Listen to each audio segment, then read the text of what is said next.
Alhamdulillah Bapak sekalian, di dalam Al-Quran itu kan ayatnya ada 666 ayat, 6.666 ayat. Ada dalam sebuah kitab yang saya lupa judulnya, saya dapat dari Gus Koyum Abdul Mansur. Ayat Al-Quran yang mengutip tentang tanah itu ada 483 ayat. Karena ini menterinya Menteri Pertanahan. Yang dikutip adalah ayat tentang pertanahan.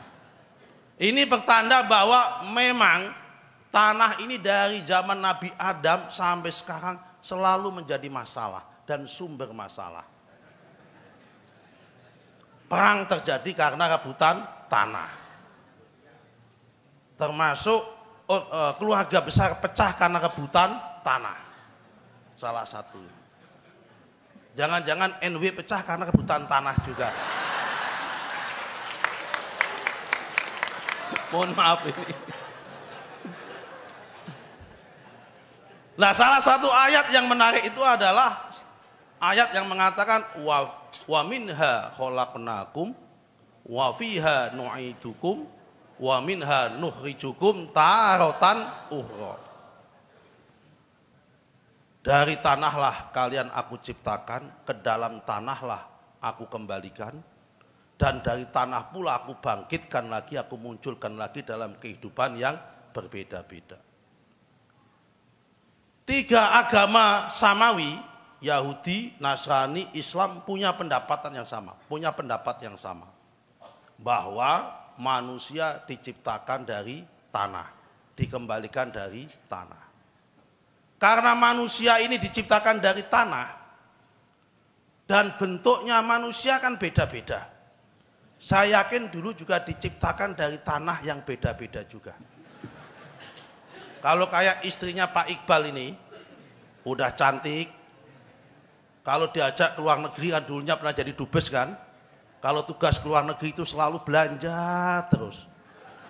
Beli tas, beli sepatu begitu. Dan ibu-ibu yang lain gak hobinya belanja gitu. Kalau pergi umroh atau haji beli gelang yang banyak gitu.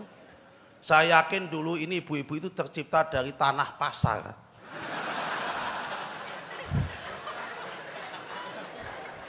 Karena hobinya belanja terus. Tapi ada orang juga yang hobinya debat. Kayak saya ini hobinya debat sama Rocky Gerung. Ini jangan-jangan dulu terbuat dari tanah sengketa ini.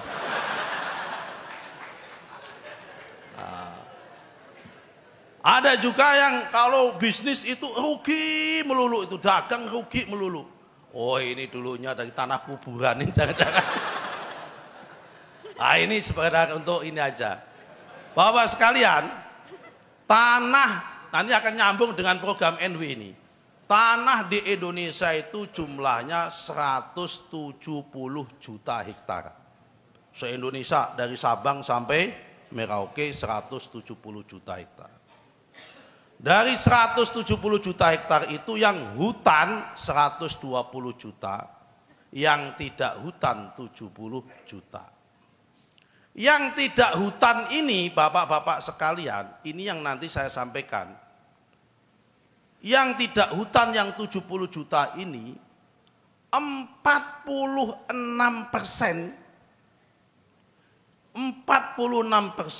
dikuasai oleh 3.600 perusahaan.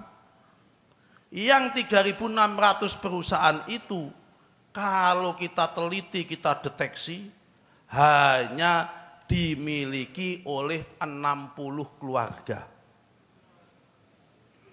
Ini yang oleh kita semua, oleh pengamat disebut dengan ketidakadilan struktural. Jadi 46% dari 70 juta hektar. Sekitar 30 juta hektar hanya dimiliki 60 keluarga. Padahal saya yakin-yakinnya petani di NTB yang saya yakin itu orang NW. Biasanya orang NTB kalau nggak NW ya NU gitu biasanya. Sisanya itu Muhammadiyah, itu biasanya begitu. Cari tanah 2 hektar atau 1 hektar, berantem dan bisa bacok-bacokan. Betul? Tapi ini ada tanah 30 juta dikuasai 60 keluarga. Ada satu keluarga yang menguasai tanah sampai 1,8 juta hektar. Nah, saya dipanggil oleh Bapak Presiden, diangkat menjadi Menteri ATR BPN. Saya nggak tahu kenapa saya yang diangkat jadi Menteri ATR BPN, Menteri Agraria Pertanian ini. Mungkin beliau tahu, karena saya santri dan ayat Al-Quran menyebut tanah 483 kali. Dan mungkin karena saya santri kemudian dianggap tahu ini gitu kali, terus diangkat begitu. Tolong tata ulang sistem pembagian dan pengelolaan hak guna tanah ini, baik bentuknya hak guna usaha maupun hak guna bangunan, dengan mengedepankan 3 prinsip. Prinsip pertama adalah prinsip keadilan. Prinsip kedua adalah prinsip pemerataan. Prinsip ketiga adalah prinsip kesinambungan ekonomi. Terhadap 3 prinsip ini kami terjemahkan. Kesinambungan ekonomi artinya yang sudah kadung ada jangan dimatikan, tapi jangan ditambah. Kecuali kalau Pak Iqbal mau nambah lain-lain, monggo. Yang sudah ada tapi kecil, usahakan supaya berkembang. Yang belum punya sama sekali, tolong carikan tanah supaya yang bersangkutan bisa punya kesempatan untuk berusaha. Ini pesan beliau. Di Indonesia ini masih banyak tanah-tanah negara yang terlantar, yang belum ditanami apapun. Karena itu saya gembira tadi menyaksikan MOU antara PBNW dengan Gubernur NTB dalam rangka ketahanan pangan, ingin membuat gerakan NW menanam. Ini Nahdlatul Wathon, bukan Nusron Wahid menanam. Ya kan, kalau NW Nusron Wahid ingin menanam benih-benih saja. Ya kan, tapi tidak benih di NTB, benih di tempat yang lain, begitu maksudnya. Nanti kita komunikasi, tugas kami sebagai negara demi ketahanan pangan, tanah-tanah yang sudah dikuasai orang lebih dari 5 tahun, lebih dari 10 tahun yang tidak digunakan, kita cabut izinnya dan selanjutnya kita diskusi dengan PBNW. Siapa tahu ada petani-petani NW, pengusaha-pengusaha NW yang bersedia untuk menanam tersebut. Untuk apa? Supaya ada keadilan dan ada pemerataan. Ini bukti bahwa pemerintah hari ini di bawah Bapak Presiden Prabowo Subianto mempunyai komitmen yang kuat untuk mengatasi kemiskinan dan komitmen yang kuat untuk mengurangi kesenjangan ekonomi dan menciptakan keadilan.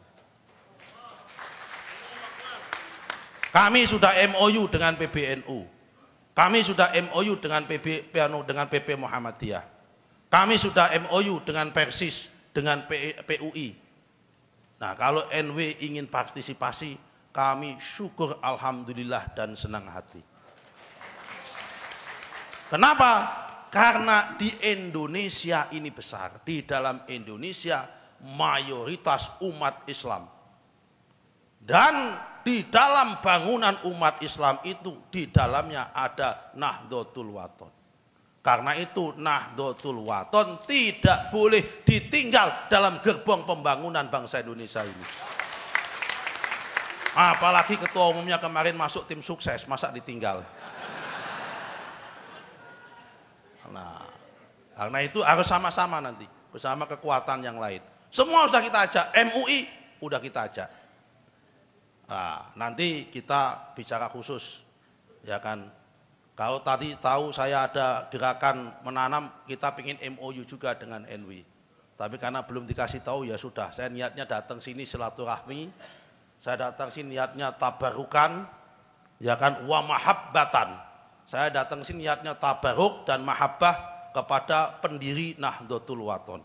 Karena saya yakin, ya kan, pendiri Nahdlatul Wathon ini sanad ilmunya pasti ketemu dengan sanad ilmunya bapak saya dan sanad ilmunya guru-guru saya. Saya yakin itu aja. Kenapa? Bacaan sholawatnya sama, bacaan wiridnya sama. Saya yakin pasti akan ketemu. Tapi apalagi tadi disinggung oleh beliau tadi, Syekh siapa yang pidato tadi, Kiai siapa tadi, menyinggung tentang Syekh Amin Qutbi. Nah, guru-guru kita juga punya sanad silsilah ilmu dengan Syekh Amin Qutbi ketika pada belajar di Mekah. Apalagi disinggung lagi dengan Syekh Zaini Dahlan, pasti juga ketemu.